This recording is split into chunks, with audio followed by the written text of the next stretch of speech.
Welcome to our first Open Psychology Research Centre lecture of 2025. It is my great pleasure to have Louise Newbigin giving the talk today. Louise has been at the Open University for over 6 years now. She began as an associate lecturer and she is now a staff tutor.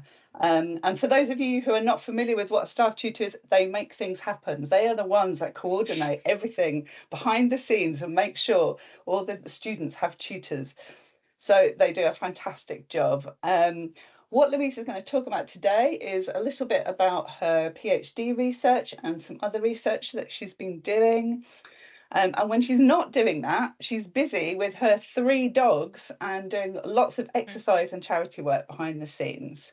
So what I'll do is in a minute, I'm going to hand over to Louise, but just to let you know, Louise will be talking for about 45 minutes. And then afterwards, you'll have an opportunity to ask some questions. So it is my great pleasure to hand over to Louise, and thank you so much for coming tonight and talking to us all. No problem, and thank you so much for that lovely introduction, Trina, and thank you for having me join tonight's session. So, you've given an excellent introduction, so all I can really add to that is yes, my research area is faces. I do delve a little bit beyond that, so I do venture into voice and multimodal research a little bit, all to do with person perception and first impressions, but tonight my main focus will be on first impressions in faces. So, what will I cover tonight then? So, we probably have a kind of mixed level of knowledge in the room. So, I do plan to start by covering a background to the area. This will include a brief abridged tour, I'm going to kind of call it, of the history of first impressions research. And then I will cover what first impressions are more generally, and then related to faces, of course, because that's my primary area of interest. And then I'll explore some of the main questions that you might have as well, like what kind of features of a face drive first impressions, and also what kind of impact do they have perhaps on behaviour. And then in the kind of latter half of the talk, I will focus on switching to my own current research, and it focuses very much on the face stimuli itself, and also I've kind of explored a diverse range, so this kind of goes from real faces to 3D faces to dynamic faces and computer generated and AI faces as well. So I hope to give you a kind of assortment of information tonight. Okay, so let's face it, faces are important. So there's no denying this really. We encounter faces most days, either online, face to face, in magazines, on the TV. Faces are everywhere.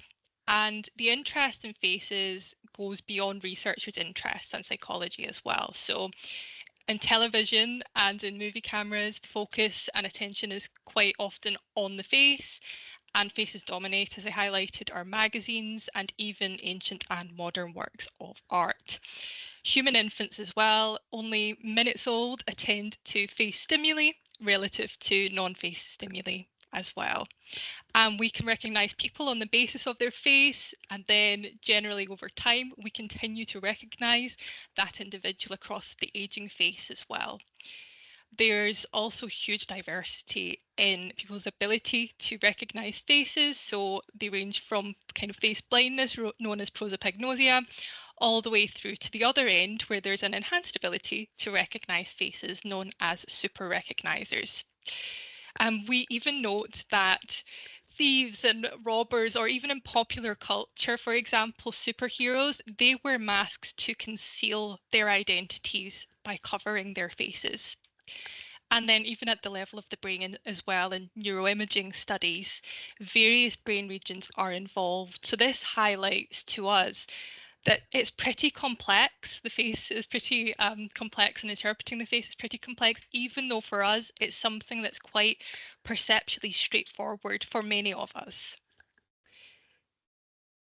Okay, and just to reiterate the point, I love to use this image in talks that I do, but just to reiterate the point of the prominent status of faces in our lives, we even see faces when there clearly aren't faces. So my personal favourite for simplicity is the little happy socket in the middle, in the middle image in this slide, and it's closely followed by the more angry or kind of somewhat older looking car dashboard that's to the right of that one. And from these examples, we can see that we go beyond just, seeing faces. We see it in things that are clearly not faces, and we even attach attributes to these, for example. So we attach facial expressions to them, as I've highlighted. We even attach age-related factors to these types of images. So before delving into the history of first impressions, I want to give a working definition of face perception, which is to recognize and interpret faces. So it's a vital skill that helps people communicate and interact socially. And there are many scenarios that we would want to do this in, for example. So we need to distinguish, say, faces from objects, we detect faces in visual scenes, for example, and we try and infer emotions or intentions from a face. So this is really a sophisticated ability that we have, and this nicely leads us on to the area of first impressions. So I'm going to take you way back. So face perception is one of the oldest topics, and it continues to be one of the most researched topics today. And in fact, this talk, we're going to now take a sort of whistle-stop tour through history, landing on some of the more modern developments in this area, starting to edge towards the computer-generated and AI elements. So this history, of course, is a very abridged one. My goal here is to simply highlight the breadth of interest and the work and a bit of controversy that surrounds this research area. So let's start by exploring the historic roots of first impressions. So they date way back to ancient Greece, and at that time point, not much was going on in the way of scientific research, but it was the first time point that this area was sort of hinted towards a little bit. And then in the 1700s, there was an attempt to start to link character to faces. And famously, they were attempts to diagnose criminality from the face, but the conclusions didn't quite survive the kind of scientific verification that followed. And for a while, it was then deemed very much to be a pseudoscience that wasn't particularly supported by evidence. But this then started to change with the writings of Charles Darwin in 1872 on facial expressions. So this gradually started to switch this area into a more scientific domain. And that started to include discussions around the halo effect, although it was called that a little bit later on than in 1920. And this is where the inference of one trait, for example, attractiveness, leads people to infer the existence of other positive traits, for example, intelligence. But the first sort of proper, I'm going to say, academic work started around 1946, and this was by Solomon Asch, who had an article which was titled Forming Impressions of Personality. And this classic paper used college students, getting them to rate perceived personality traits from facial photographs in magazines. And this then launched decades of work, and it was the first time point that it was actually analysed statistically. So arguably it's the sort of first scientific investigation of first impression based research. Since then, a whole host of research followed, including replications of Solomon Asch's work and then more recent explorations, which I'll start to delve into. And of course, there has been massive progression in technology, in science, and in viewpoints, opening up this further research. Okay, So hopefully that's contextualized the research area a little bit for you. And now what I want to do is shift on to the cultural wisdom, I suppose, that you've probably heard or that's been imparted to you in relation to first impressions. So we typically hear things like you never get a second chance to make a first impression, or first impressions are long lasting, or you should never judge a book by its cover. And tonight I'm going to go through why actually some of these are actually partially correct, and I'll go on to explain why very soon. So we have hopefully at this point now considered a brief history. I've given you some hopefully interesting historical groundings of this, but now what I want to do is indicate the relevance to the modern world. So why these types of impressions are important in the modern world, both offline as well as online. Okay, so first impressions are, just to reiterate, made about strangers, usually from a brief exposure to them in some way. So in the modern world, first impression based scenarios would crop up in job interviews, for example, or on a blind date. But let's run with the job interview example for a second. So say we arrive and we meet someone who is likely unfamiliar to us, and we say hello typically, and we might shake their hand to greet ourselves to them. And then we tend to typically meet a panel, and we then answer a series of interview questions. And they moved on a bit too quickly there. So they get to know us physically based on appearance, but also verbally based on how we respond to the questions that are asked of us during an interview. So both the physical appearance is important as well as the verbal information. I do look at both in some of the research I do, but for the purposes of tonight, I'm going to focus on the facial and physical information. And another sort of scenario, a more online based scenario, which is particularly relevant, I suppose, given the fact that it's Valentine's Day on Friday, is on dating apps. So this is another scenario where we can see first impressions in play. So for example, if you have ever used dating apps, you're typically presented with a person and a description, and you ultimately have to decide quite rapidly, what you want to do and what way you want to swipe. So if you want to get to know this person more, then you would swipe one direction. If you want to stop any further, I suppose, progress, then you would swipe in the other direction. So here, for instance, if you didn't find that person interesting, and it's usually based on attractiveness as the trait of interest, then you can swipe in one way. However, if you are interested and you want to engage further with that person, then you might swipe in the other direction and then start to interact and hopefully get to know them better. This is all entirely based on physical information and physical appearance alone in this scenario, other than this brief description that typically accompanies an image. So these are just a couple of examples to put this research area into a modern and hopefully relatable context in some way. But what does the research say in relation to first impressions? So I will dive into these aspects in relation to faces in particular, but also more generally.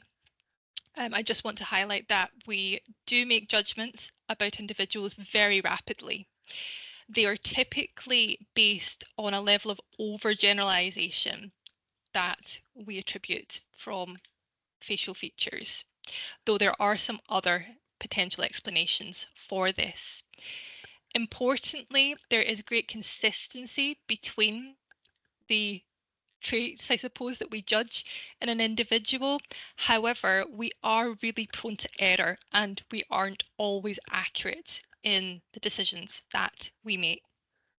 And thinking back to some of the cultural wisdom quotes a little bit earlier, research suggests that they are quite long lasting and persistent, Even if incompatible information is brought forward, the original stance seems to stand in relation to the first impressions that we make. So I was going to say over to you all for a second. I want you all to imagine a face, and if you can type in the chat box for a second, what kind of traits or characteristics do you think that you judge from faces? I'll give you all a second as I hopefully can see the chat box. Okay, so I can see some of you are saying genuine smile, a furrow in the brow, friendliness, eyes, mouth and eyes, warmth, kindness, emotions. Okay, lots coming in now. Warmth, whether you want to be friends with them, teeth, mood, kindness. Perfect. Trustworthy. Perfect. I'm just looking if they're approachable. Dominance. Amazing. Okay. Well, I couldn't have anticipated those responses really, or maybe I could have, because you're actually bang on. We make lots of different types of judgments from faces. So we make some more objective judgments, so things like age, gender, and race and ethnicity.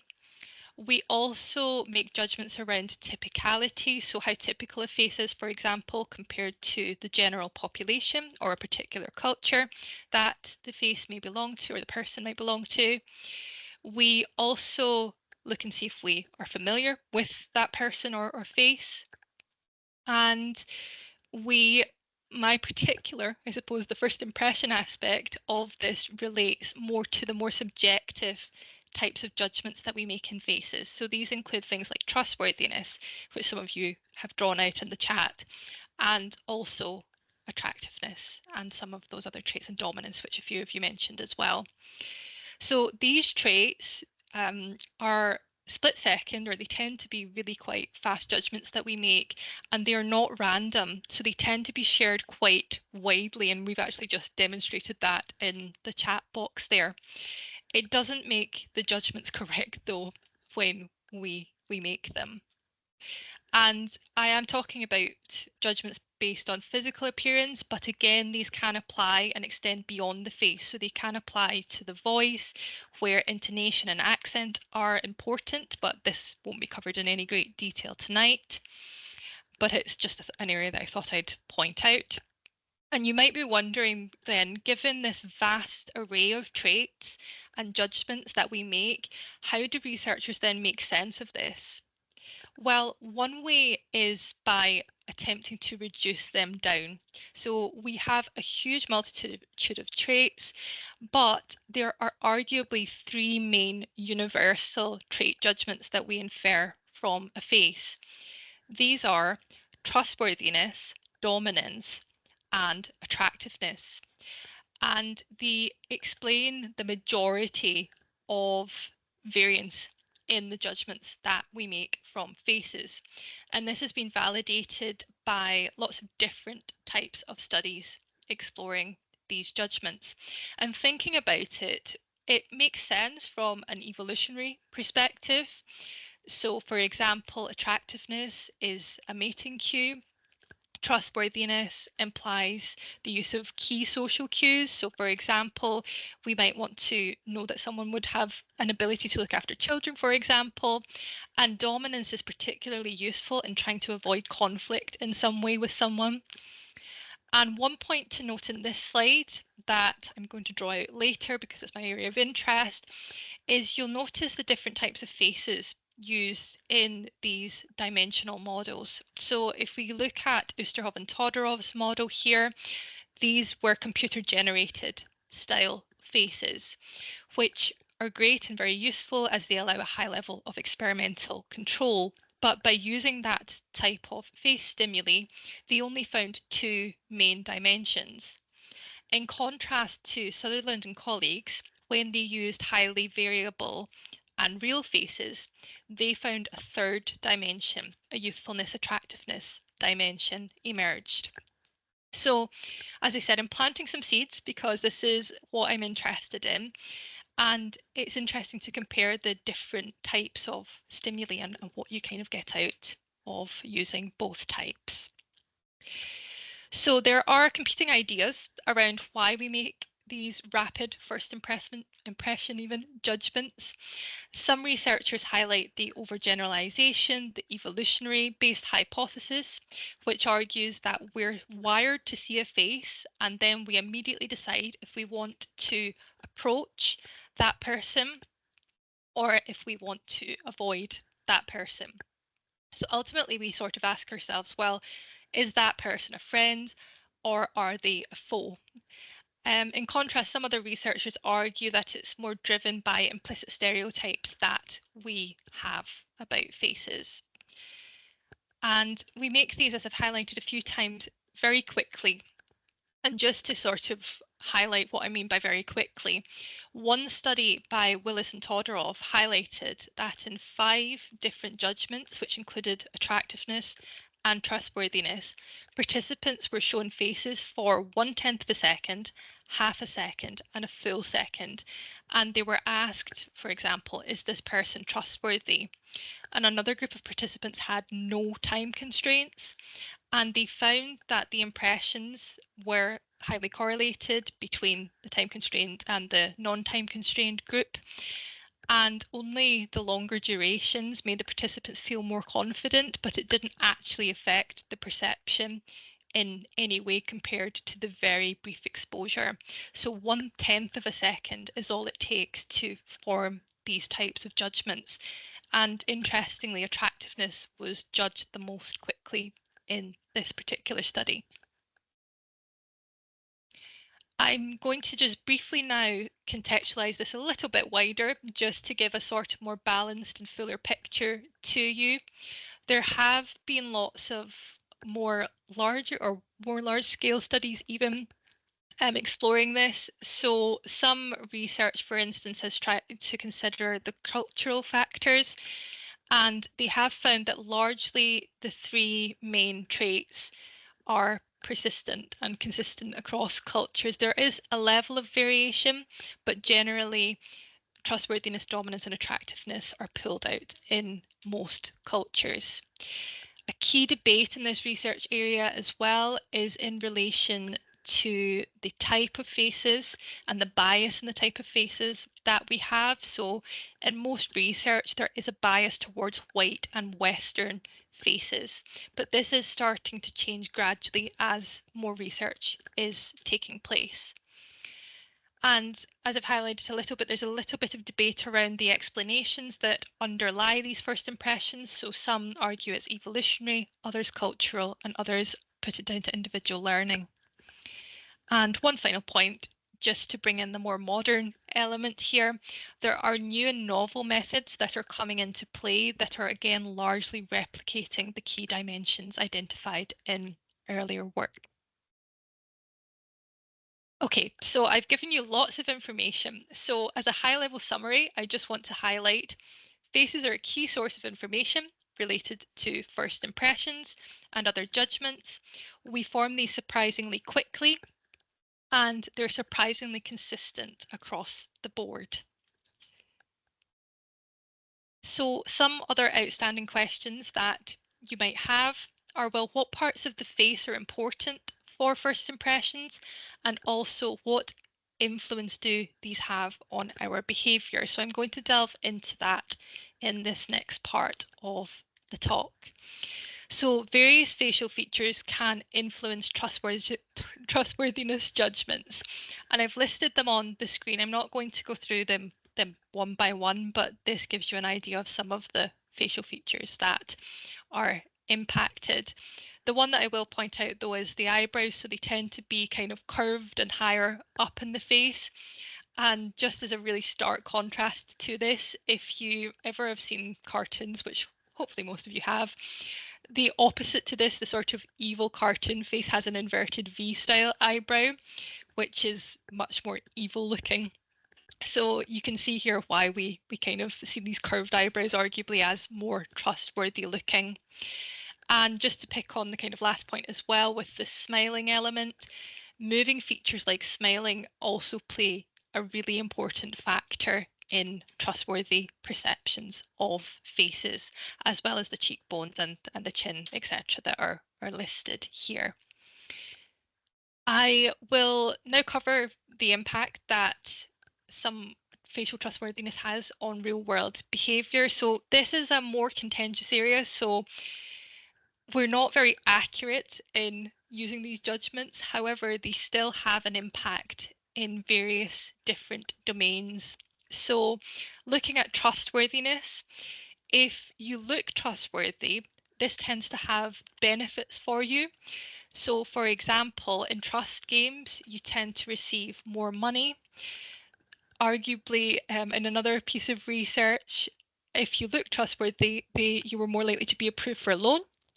And also in relation to crowdfunding, entrepreneurs who had a more trustworthy looking face tended to have greater success in their crowdfunding campaigns. So now switching to some of the attributes of facial dominance. So in dominance, they are typically linked to typically masculine appearance features. So things like having quite a chiseled face, having quite a kind of prominent brow ridge, for example, having that larger jaw line, having thinner lips overall instead of full lips, and having quite close set ears, for example. And with the eyes as well, they tend to be smaller and more sunken in. So that's just hopefully to give you an idea of some attributes that drive dominance judgments. And like trustworthiness, again, these can have an impact on our real world behaviour. So facial width to height ratio is a prominent metric for dominance. And what this means is it is quite literally the kind of width of the face versus the height of the face and looking at the ratio of that. So it goes from the kind of eyebrows to the top of the lip, and then from kind of cheek to cheek, so your kind of the side of the face to the side of the face. And that's a measurement of dominance that has been quite typical in the wider literature. And considering this metric within a couple of studies, cadets' facial dominance, for example, in graduation photos is related to their later career rank. So more dominant looking cadets tended to attain higher ranks later in their career. More dominant looking individuals were also more likely to attain a second date, as measured by this facial width to height ratio. And finally, some of the top UK CEOs tend to have more dominant looking faces overall, again using this facial width to height ratio metric. Okay, and attractiveness. So again, attractiveness has been linked to a whole host of different traits, especially the eyes. So having large eyes is important, I suppose, for attractiveness judgment. So this is likely linked to this sort of baby face appearance, which a lot of people find to be attractive. Some other attributes and traits relate to symmetry. So being highly symmetrical tends to lead to more attractive kind of perceptions. However, more recent evidence is suggesting this might be less important overall.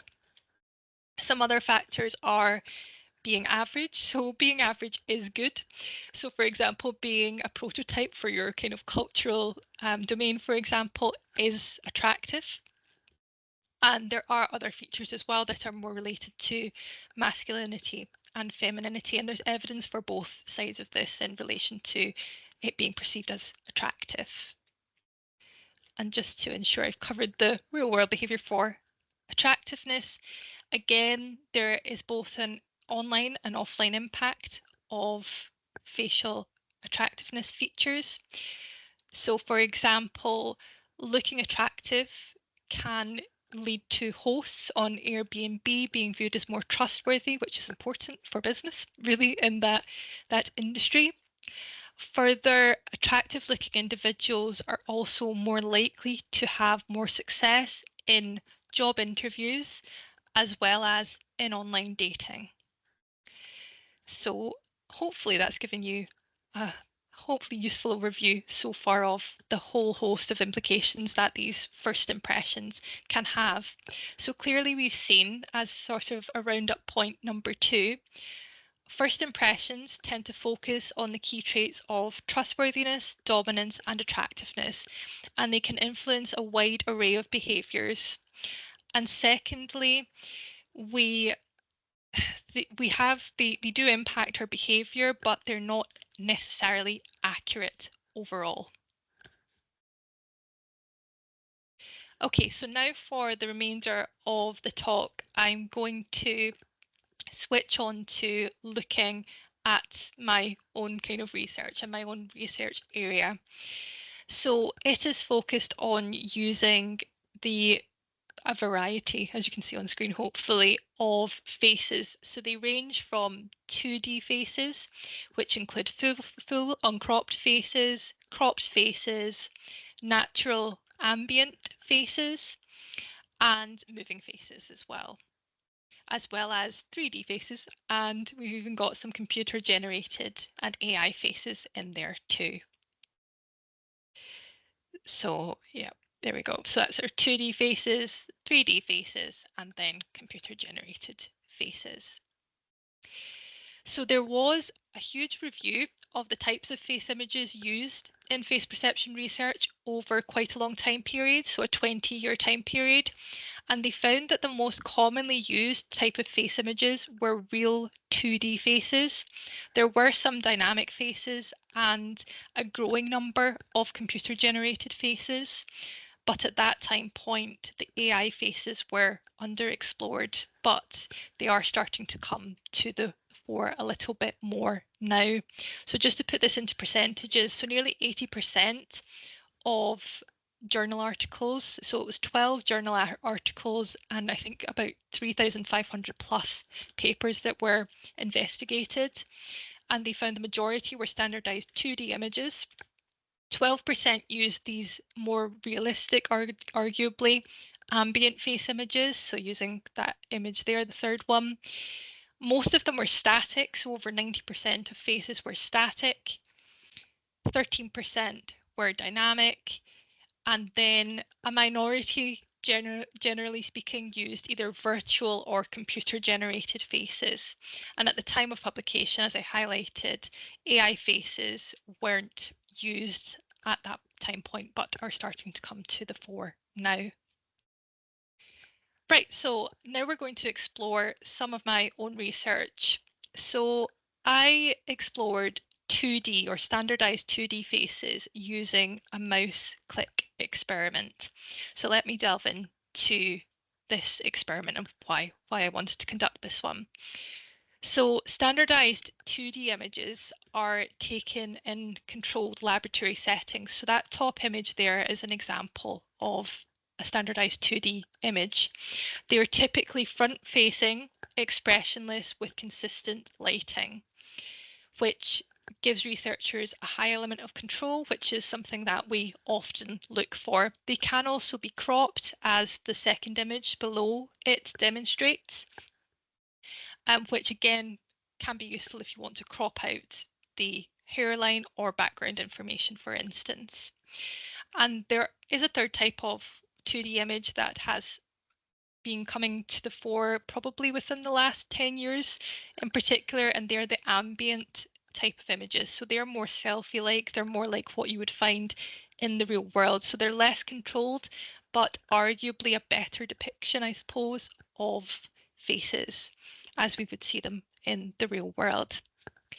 So in this particular study, I used standardized 2D images, and I wanted to do an online study, but I was sort of motivated, I suppose, by eye tracking studies that exist. So I recruited, this was conducted last year, and I recruited using our D120 students last year. So if any of you happen to have participated, thank you very much. It was conducted in Qualtrics, and I created regions of interest. So this was very much motivated by eye tracking experiments. So you can see here that for every face, put together different areas. So for example, the jaw, the lips, the nose, the eyes, etc. And participants were instructed to click the parts of the face that they felt were driving their decision making. So if we asked them, they were randomly assigned to either look at trustworthiness, dominance, or attractiveness. And I also asked them to rate the faces from 1 to 9 as well.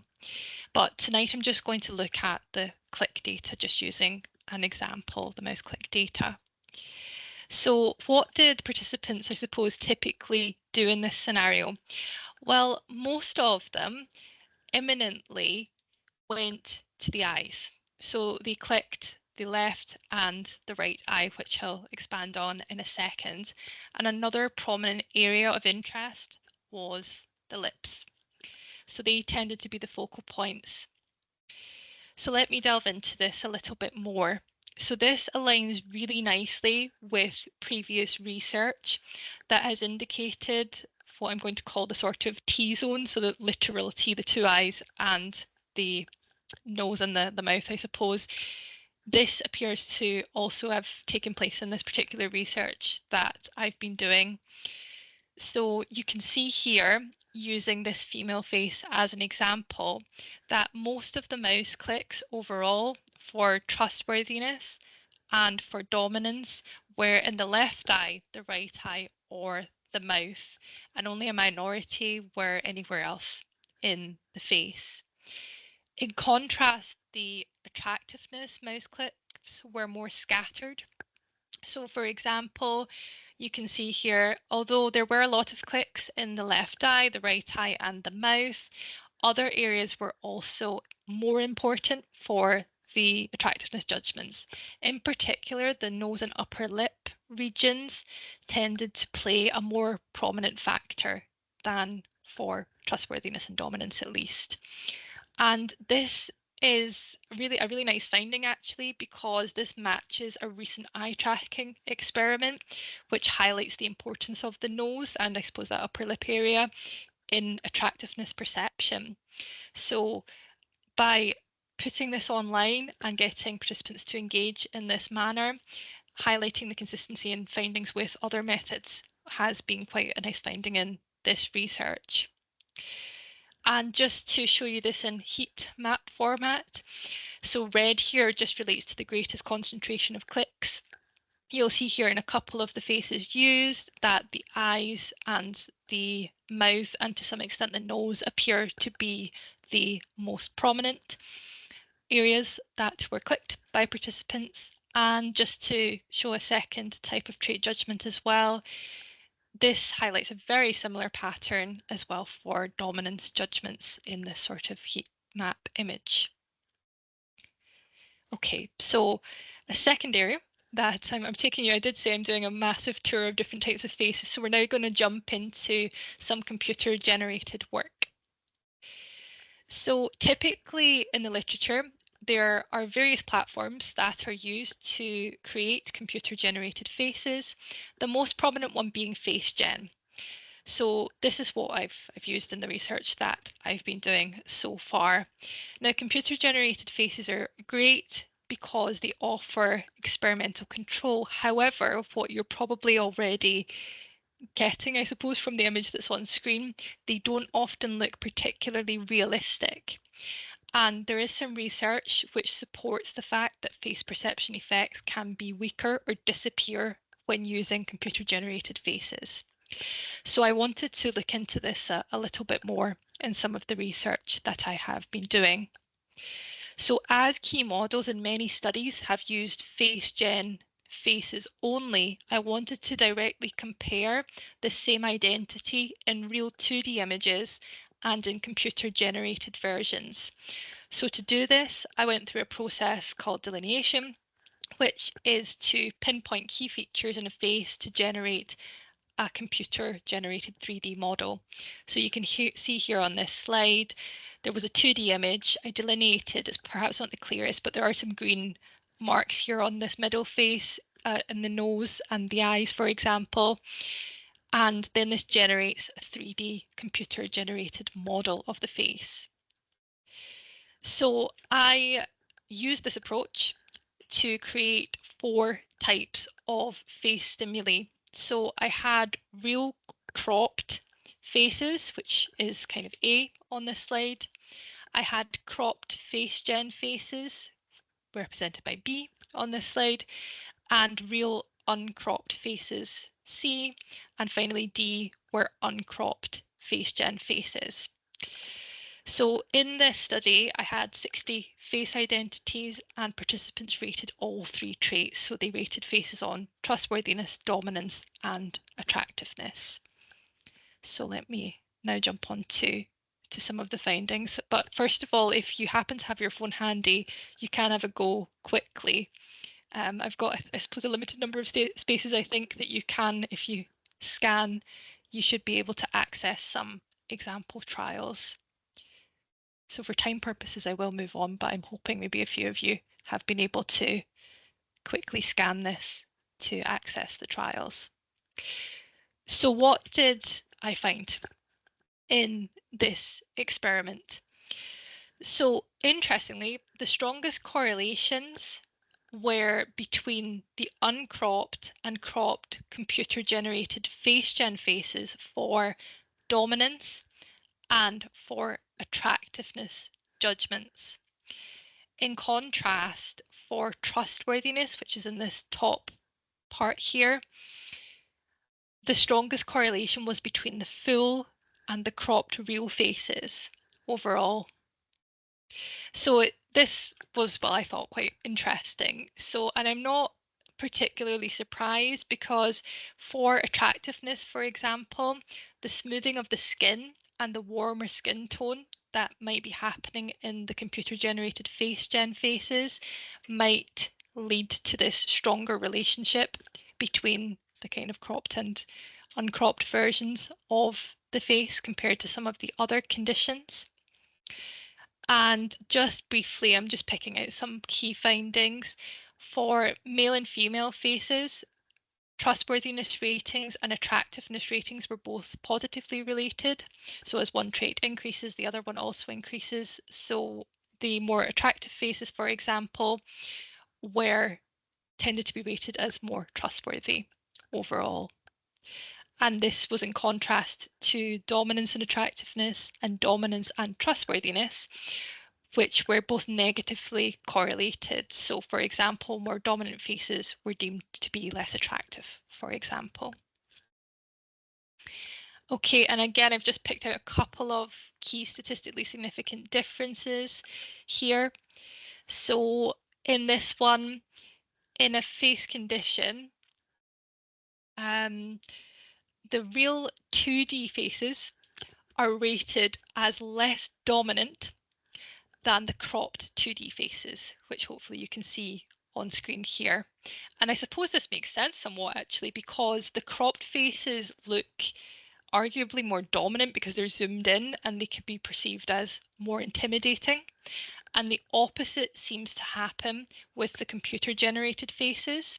So the full uncropped faces are rated as more dominant very slightly than the cropped faces overall. And shifting to attractiveness, looking at the full uncropped 2D faces, they were rated as more attractive overall than the cropped 2D real faces. And again, this makes sense overall because we have more information external to the face, like hairstyle, for example, and this has been known to drive perceptions of attractiveness. And notably for the computer generated faces and attractiveness, there were no differences overall for the computer generated cropped and full faces overall for attractiveness. Okay, so I've got one final study. I realise I'm nearly at my 45 minutes, but I do want to share this for 5 more minutes, if that's all right. So I'm now moving on to AI faces. So I'm not going to go into the process in any great detail because it is quite convoluted, but I wanted to highlight the main way that AI faces are being generated at the moment.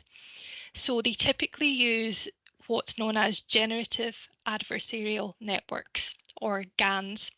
So I'll not go into the ins and outs, but what I do want to highlight is that these are created typically using a database of real faces. So these underlie the generation of the AI faces.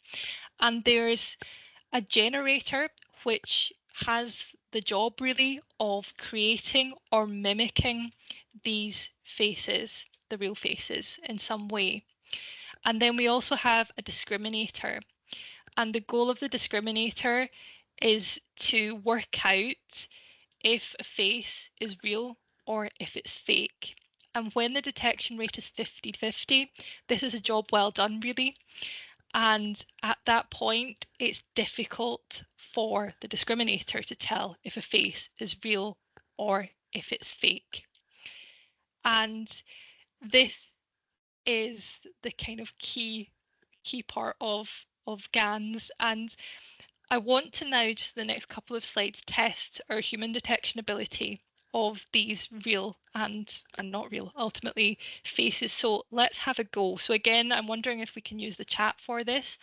I'm presenting two faces on the screen at the moment. What face do you think is real out of these two? If you can use the chat box. I'll give everyone a second. Okay, so we've got mixture so far. 1, 1, 2, 2, 2. Okay, both. It's not a trick question, I promise. One is real, one is real, one is not. Okay, I will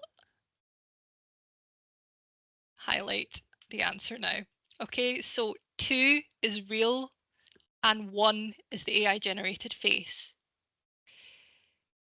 So same question again, but with these two faces, if you can type 3, if you think that one's real, or type 4 if you think that one's real. Okay, so again, we've got a bit of a mix going on. We've got some of you going for 3, some of you going for 4. Okay, drum roll. The answer here is 3 is a real face, 4 is one that's been AI generated using GANs. So yes, I love some of the comments. That's why I like to illustrate this. So obviously I've picked out good examples. There are artifacts, of course, that do exist in these, but it's really difficult, I think, even at a human level, to tell these faces apart. And some research that I've been doing also suggests, just as a slight spoiler, that this is the case. So I've used some of the GAN style faces that are on screen. So they were extracted from a website that I recommend taking a look at. It's called thispersondoesnotexist.com. And I also had a control group to a point. So they were real faces that were taken from Flickr. And they typically underlie, if you remember back briefly to that kind of diagram that I had a few slides back, the real faces are typically taken from the internet, so using Flickr and that sort of database.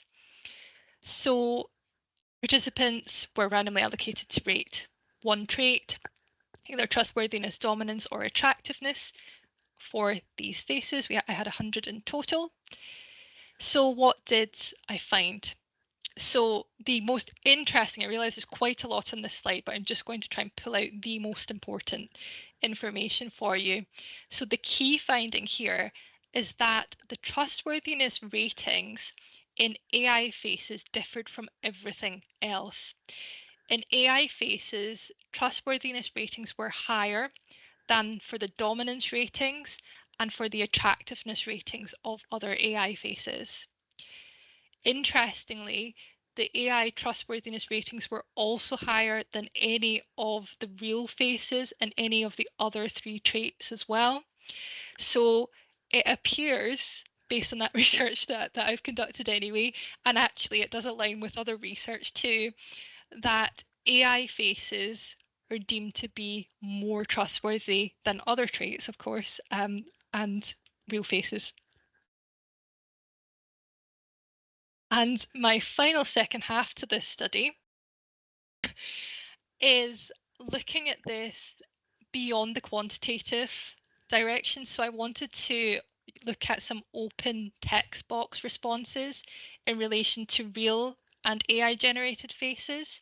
So using a subset of the faces from experiment 1, which I just presented the results of, I asked participants to freely write what they thought about each face. And again, I'm obviously biased, but I think some of the findings are really interesting. So again, we really struggle to tell the real from the AI generated faces apart. The most prominent word used to describe both types of faces, so the real or the AI generated faces, was happy. And you can see that incredibly clearly in these word clouds that I presented on screen. But one other key difference that I want to point out here is that the real faces were described as being AI generated more frequently than the AI faces. So this really, to me, reiterates the difficulty we have when they're really good generated. Of course, AI faces between, detecting the real from the fake faces. And just a couple more slides. And again, just another kind of interesting finding here using some word frequency data that I found from the open text box data. So first of all, I realise there's quite a lot of data on this slide. So just to highlight, the bold words are overlapping between the real and the AI faces, and there is a great deal of crossover. But it's actually in the differences that I think there's interesting points to be made. So for example, in the real faces, if you look at the kind of non-bolded or unbolded words, they are things like sad, angry, and old. So the real faces tend to have more negative descriptions coming through compared to the AI faces. There's also more diversity in age for that old description, for example. In contrast, for the AI faces, the words tend to be things like friends or friendly, kind, nice. And in general, there's not really any negative connotations coming out in the kind of top words, apart from, I suppose, the serious word at the bottom there. But in general, if you look at the top words in each of them, there's definitely a bias towards positivity in the AI faces and the descriptions. And finally, I also coded the open text box descriptions and into some of the key categories that I've discussed throughout tonight's presentation. And they're not, I should note, it's not mutually exclusive. So there could have been a description of emotion as well as trait within an open text box description. But I think it's just a nice other neat finding, I suppose, that the top descriptor tended to be emotion. I suppose that's not really a surprise because happy in the word clouds was very, very prominent in those in terms of the word frequency. The next most important descriptor was related to trait. So this included things like trustworthiness, dominance, etc. that we've already discussed tonight. Another one was biological sex, so related to male or female, woman, man, those types of descriptions in some way, as well as this was then followed by age, so old, young, for example. And finally, the fifth category of response tended to be realism, so fake, AI generated, etc. And as my final slide, and we can come to questions now, I promise, I just wanted to highlight that looking forward, I plan to explore motion in more detail, start to look at other areas like 4D faces, for example, and looking at more multimodal and multi-person contexts is also an area of interest for me. So hopefully lots to do and think about going forward. So I thank you very much for listening to my talk. I've run on compared to the 45 minutes that I thought I would take, but I hope you found it really useful and interesting, most importantly.